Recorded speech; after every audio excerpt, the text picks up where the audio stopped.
So this episode is going to be a little different location-wise at the beginning, but stick around to later in the video because I've got a couple new, well, old things from other schools that we got from our local salvage shops. But I do want to share how our dusty old schoolhouse made it on national television in front of a live audience. When we started this journey, I never imagined it would lead to this moment just a few weeks ago. But it turns out the schoolhouse has a few surprises up its sleeves, and thankfully, this surprise was one of the good ones.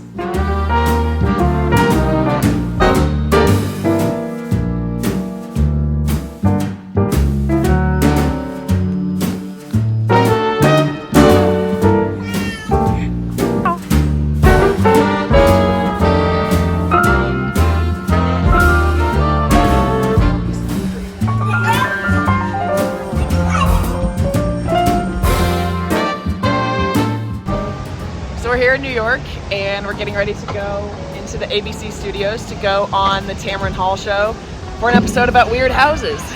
The episode of Tamron's show was called You Won't Believe Where I Live, where the show profiled unusual homes. Apparently, our schoolhouse qualified. I love this. So you had a realtor and you said, find me the most unique home possible. Yeah. And Why was that a criteria? When you said that line to the realtor, what were you thinking? Well, we just always wanted something old, we wanted something weird, we wanted something with a story. How do you define weird? Well, the school was weird. it was such an experience to share the stage with other homeowners who have incredible stories behind their homes. I've linked to our segment in the description below if you'd like to watch it, and I just want to say a huge thank you to the Tamron Hall team for inviting us. It was such an honor to be included in this episode. It was also something really special to bring our kids to the city we called home for more than 10 years and see it through their eyes. Arlo kept asking if everything in the Museum of Natural History was pretend or real. And I never really thought about how beautiful Central Park playgrounds were before I had a 2- and 3-year-old to entertain. So back in the schoolhouse, and it's been back to regular life and the never-ending to-do list of things both inside and outside. And today I wanted to share 5 of the things that we've been working on to get this place to feel less like a move-in zone and more like a home.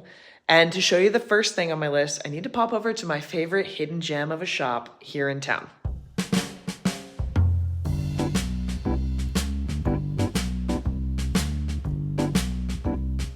Okay, we're back. Madison Street Salvage. It's Halloween, and we're going inside to get a really special thing that came from another old school. No. So if you've been watching my videos for a while, you know that I love this shop. Our little town, Franklin, Indiana, is so lucky that Madison Street Salvage exists. One, because you never know what gems you're going to find in here, and also because all of the proceeds go back to restoring old houses and buildings in our town. Christine at Madison Street Salvage keeps a customer wish list where you can share what you're looking for. She, along with the Gregs and the other volunteers, keeps an eye out, and that's how we found our amazing dining table from a library in Galesburg, Illinois. I still can't believe that Christine found this dining table. It is just so perfect in the schoolhouse. I had told Christine that I was looking for a classroom pull-down map to decorate our schoolhouse, but I wanted it in more of the turquoise hues versus the oranges and browns that you see in a lot of classroom maps. And she found this gem.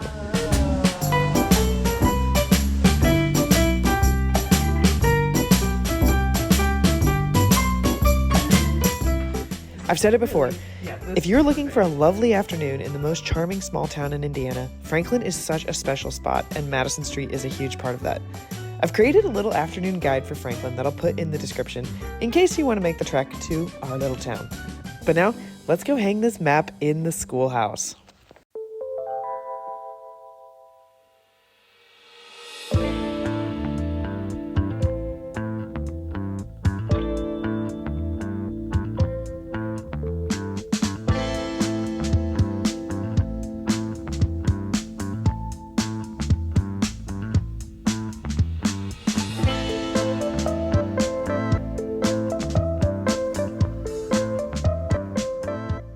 Just so tickled at how this wall is turning out in the living room. And I really love how the shapes of these two pieces complement the original grate that we sandblasted and powder coated and installed in the school as well. And we're not done, but you might be wondering what this little school sign is up here, well, that is number 4 on my list of decorating updates. So this is another piece of school decor from a school that we're gonna put in the schoolhouse. And I got it from Tim & Company's Another Fine Mess on the east side of Indianapolis, which is another amazing salvage shop that you should check out if you're in the area. The folks at Tim & Company's told me that originally this sign said school number 29, and it came from this school in downtown Indianapolis. I found this historic Indianapolis blog post about that school in 2012, hoping that it wouldn't get torn down. And so I was so surprised when I realized that this school is not only still standing, but today it has been converted into senior apartments. So many of the schools from this era, our school's era, aren't standing anymore. And so it's really special to see one still alive and to discover a rusty old fragment of another school's history and hang it in our living room.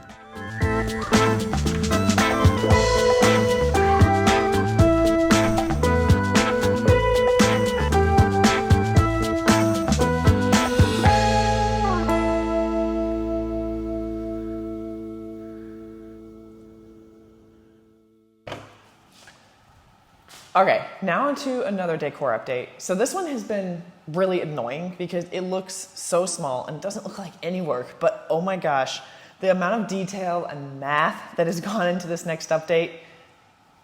The glass in all the doors. I've shared this part before, but last summer I took all of the original schoolhouse doors, plus a few extra for the kids' rooms and our bathroom, and stripped the many, many, many, many layers of paint off of them. It was messy, and it was super gross, but wow, was that part satisfying. After I stripped the paint, I had to repair all the doors. Then I had to sand all the doors. Then came the staining, and then the lacquering, and then I was done. Not. Then I had to find all of the hardware, repair that hardware, and I even brassed a ton of the plates so that they would match throughout the house. I don't know what it was about these doors that triggered a restoration rabbit hole for me, but they did. And it didn't stop there. Next, the doors needed the glass.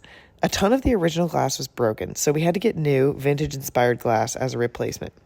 We were able to save some of the original glass, and we cut that down to use in our kitchen cabinets. Fun fact, did you know that this pattern of vintage glass is also called cat butt glass? You're welcome. Naturally, all of these doors are a bit quirky, so measuring and labeling each of the doors was heckin' annoying.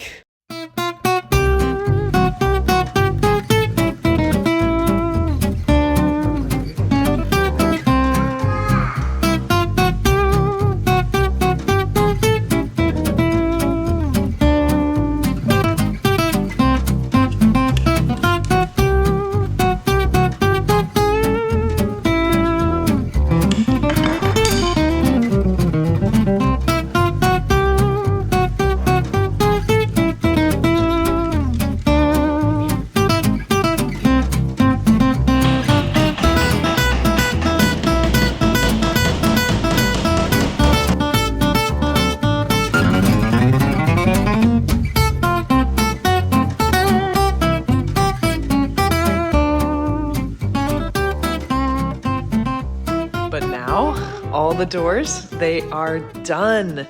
They also all have tempered glass now, which is a lot safer. And I just love how these doors are looking. And I love the vintage inspired glass. And then on this one, you can actually see I did these little turkey doorknobs on both sides because this door didn't need an actual doorknob. We have a passage latch. And again, if you're new here, the turkeys are the mascot of our schoolhouse because they used to live in our living room. And then one more thing on the doors. Here are a couple others that I still have to paint. This tool, you might have seen us using it in some of the clips, but this set of miter shears, they were a lifesaver. You can adjust the different angles, which really helps because to get these like perfect cuts for all of the trim, and then you caulk it to make it look kind of like it was always there. This thing was so worth the buy, and I've got it linked in my description as well if anyone else has a bunch of trim to cut in different little corners. And now we need to get some funny titles and signs for the kids' doors, but that'll be a project for the Cricket in a little bit. Okay, the next thing we've been working on is our office, which is through these doors. Last weekend, I went with my dad to get some old bookshelves from an old office building where the bookshelves were just going to be thrown away. And Sean and I put them into the study, which I'll show you in a second. And I feel like, as you'll see from these clips, every time we try to get organized in this place, I feel like we have to unorganize everything to get everything to feel slowly like a house.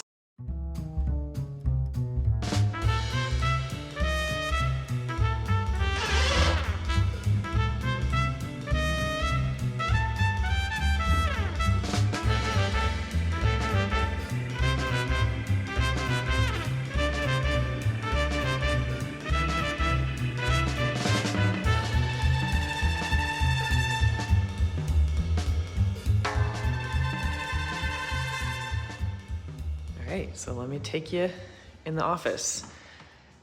Still have some things to be, I have a lot of work to do over there, but really liking these bookshelves. And I don't think this will be our super long-term setup, but for right now, it's nice to have some shelves where we can put our books that look pretty nice, and they were free.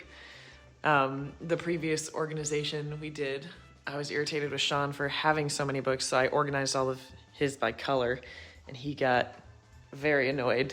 So Sean's very happy with his history and nonfiction over here and fiction over there, and we have more books, but yeah, this is a lot of them. And then over here, we still got to figure out this whole wall. It's not quite right. We have some temporary storage of like vases and stuff in these barrister bookcases, and we need to figure out where Bob goes. But yeah, office is slowly feeling more like an office as soon as we can get more of this stuff put away in its proper place. And these weren't the only free shelves that we got. We actually have quite a few down in the basement, and I'll go down there and show you some updates from the basement because I haven't taken you down there in a while, and you'll see why in a second. Okay, so going down into the basement, and we just got a security system, which is nice. And one of the bigger updates here in the basement is this room is going to end up being our pantry. So we had it drywalled because it was just going to be impossible to keep this clean. Eventually we're going to do something on the floors, but as you can see, these walls, they're a lot worse than upstairs. They shed a lot. We still have to like seal these exposed brick areas. But the other big update is Sean, our electrician, he put in the lights. So now we can see this creepy room in its full glory. Lots of spiders, which you can see the spider trap over there. Lots of bugs. And currently I'm in a battle with a mouse. Well, probably many. But in here, these are the other shelves that we got. They are enormous, and it finally feels like we're like getting the basement together and able to be organized instead of just like disaster zone down here. But mostly, over here, there's no lights in here yet, but the beginnings of the cocktail cellar. Obviously not the final shelves, but we're making do right now as we get everything else organized. Through here, mostly the basement, yeah, we have like the electrician's zone, we have the trim, we have our extra doors. So the basement is just a mess and it stresses me out, but slowly, it's starting to come together. Okay, and finally, outside here, showing off the schoolhouse at night because we have some lights. It's really exciting.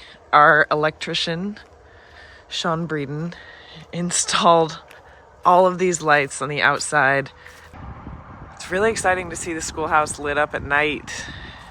And we're gonna put these on a timer, one just for light pollution and also at night because our windows are so big, you can actually see the stars through the windows when you're sitting in bed, which was not something we expected when we bought this school, but one of the other nice surprises.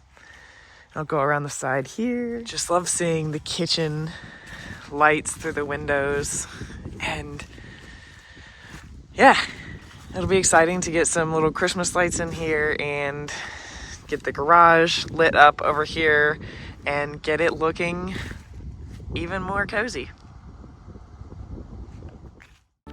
Thanks as always for following along as we continue to turn this old school into our home. For my next update, I've been working on, quote, finishing the kitchen so that we can do a full before and after tour and show all the finishing details. So until next time.